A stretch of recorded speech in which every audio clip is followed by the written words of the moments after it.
It's surprisingly roomy, lads, to be fair. I mean, it's got a little washing line.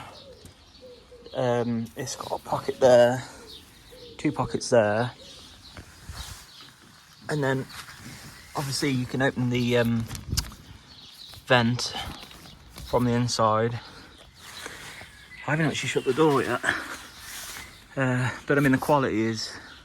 Yeah. Oh, you can make the vestibule bigger with the tension in, so you can put it all the way back. I mean, look at the room you got in there for cooking.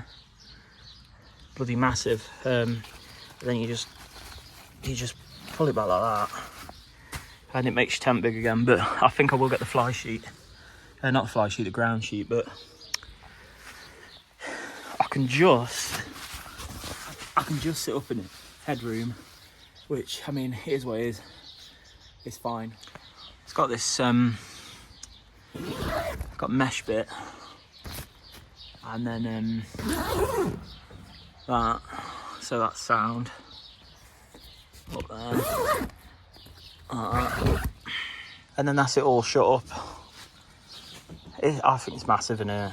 I think it's absolutely sound. And then that's the solid, I think. And then I think you can have a midgie. Yeah, you can open it all the way, so it's a midgie jobby. Sound.